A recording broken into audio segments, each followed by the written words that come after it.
mundo, tal. Ele deu essa resposta, né? E ele falou, nada é mais precioso do que o tempo. Quando o Botafogo venceu o São Paulo na estreia desse brasileiro, e pra mim o São Paulo, na maior parte da partida, teve o controle do jogo, o Botafogo foi melhor que o São Paulo no começo do primeiro tempo e no começo do segundo tempo. Né? Eu vi muitos botafoguenses aqui, e a gente tem botafoguenses que torcem aqui dentro do canal. Olha lá, tô falando que tem muitos, assim, eu não sei se tem tantos assim, mas tem um bom número, né? Uhum. Tem uma galera animadíssima com a camisa do Botafogo e festejando aquela vitória com o São Paulo. Eu falei, calma, não dá pra se iludir. O Botafogo poderia muito bem ter tomado uma virada e perdido o jogo do São Paulo, que é um time limitado. Né? E o pessoal, mas não é assim, Bubu, o time do Botafogo é bom, sabe? Estavam acreditando, os botafoguenses estavam acreditando nesse time, logo no começo.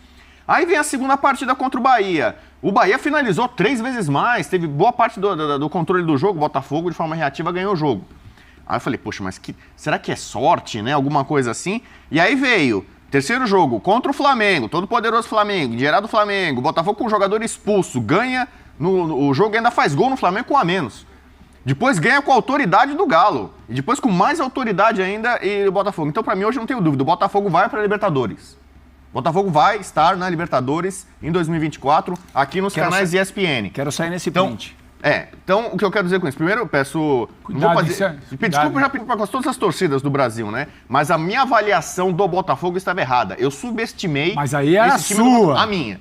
Mas aí eu vou compartilhar com os colegas aqui, os companheiros. Tradicionalmente, aqui na ESPN, a gente faz o chamado Cotação ESPN. Você participou? Não. Não? Você participou, Pedro, esse ano? Participou? Ah lá, então vou dividir a culpa com o Pedro. Calma. Ele que é o nosso especialista em culpa aqui. Calma o Zé aí. não participou, né? Não, mas onde você botou o Botafogo? Eu não lembro exatamente onde eu botei o Botafogo, eu lembro mas eu bem, botei... tá anotado aqui. Tá, na metade de baixo da tabela, eu botei com na certeza. metade de cima. Metade de cima. Opa. Então você tem esse álibi. Mas o que aconteceu? O Botafogo no Cotação ESPN estava em 14º lugar. Então, né, vários especialistas, né, talentos, como é que se fala, né, comentaristas aqui da casa, fizeram uma projeção em que posição cada time terminaria. E na média, nós aqui da casa colocamos no Cotação ESPN o Botafogo em 14º lugar. Eu tô fora, hein? Não fiz isso aí, não. O Zé tá livre dessa daí. O Pedro tem um álibi e eu não tenho. Eu fui um dos que colocaram o Botafogo na parte de baixo da tabela. Então, por exemplo, o que eu faço? Um meia-culpa, eu falei individual, seu. E um coletivo, porque no final das contas, acabou saindo em 14º lugar. Então, para dizer que eu não era sozinho um cara que não acreditava muito no sucesso do Botafogo. Bubu, vou te defender, Bubu. Obrigado, Vou Zé. te defender. É compreensível.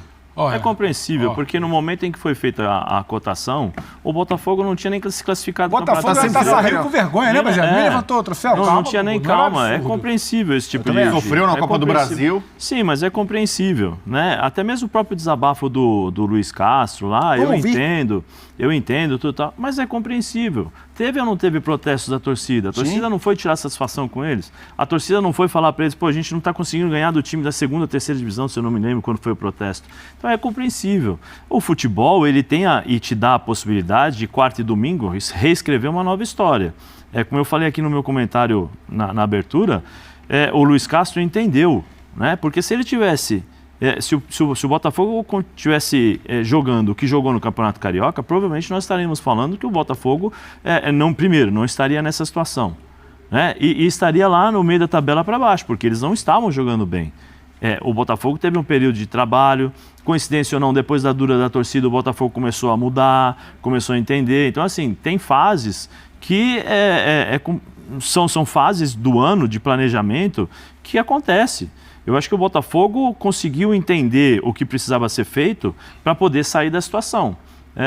Hoje vive um momento bom. Vive um momento bom. Sabe qual é o melhor argumento e aquilo que mais motiva o jogador e o treinador? São 3 pontos. Quanto mais você ganha, melhor fica o ambiente do seu vestiário. Quanto mais você ganha, nada melhor que bola na rede, né, Zé? maior confiança você tem para jogar. Né? Maior poder de entendimento você tem da sua capacidade.